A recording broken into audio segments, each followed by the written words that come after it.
I'm actually going to do today as well is I'm going to test, I'm getting Jodie B ready for diving, so I'm going to test the manual scrubber that I've made.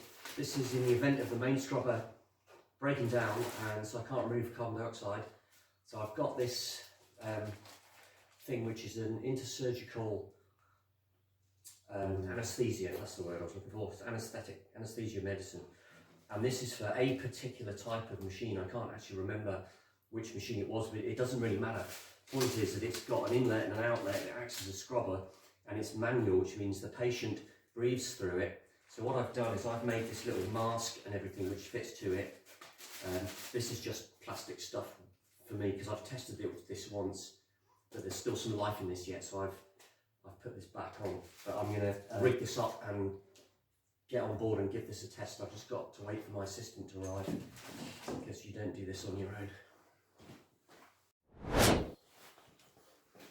Right, so what I do here is I prime the assistant and let them know what the plan is for if anything goes wrong. So first thing here is the oxygen tank. So this is 100% oxygen at pressure. I'm not sure what I've got at the moment, but in the event of a cabin oxygen fire, this is where you switch it off.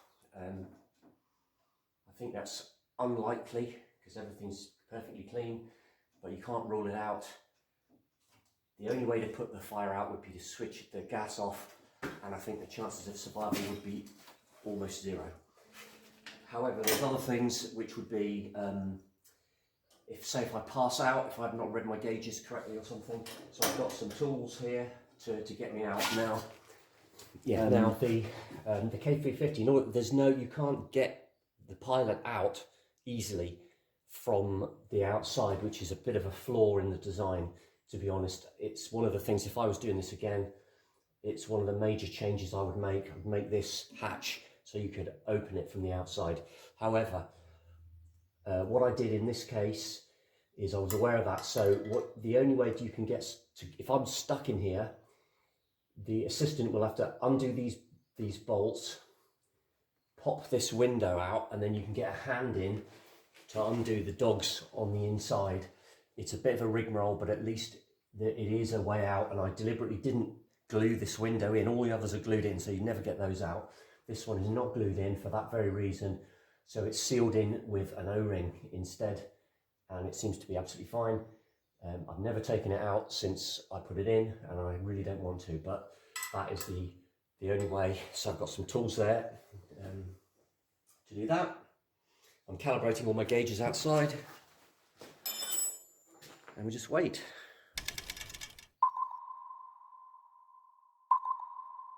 So I've calibrated my gauges. This one's giving me carbon dioxide in parts per million. This is oxygen in percentage, and this one is one designed for mines, and it just clips on. You don't do anything with it, and it goes mad if the oxygen goes below 18.5%. So there's not really much to do with that one. This is a sort of idiot-proof throwaway one, and this one's really good. This one, I'm not 100% sure it tells me the truth based on that one, but anyway, we'll have to see.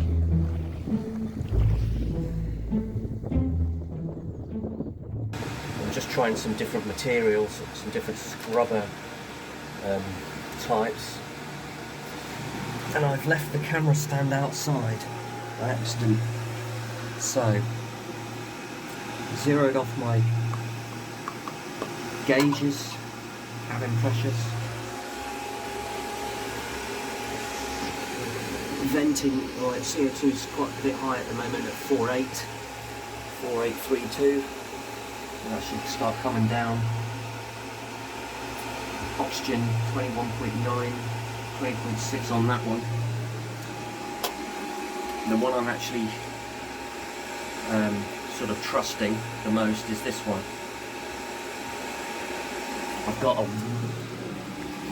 trying to hold the camera as still as possible. I've got a 1/8 of a litre per minute bleed of oxygen, 100% oxygen. I'm just going to test this now. Hold that.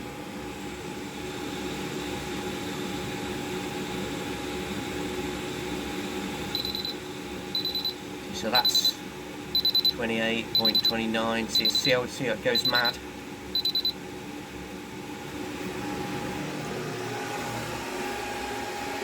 So that's excess oxygen, and if I'm just going to breathe in it now,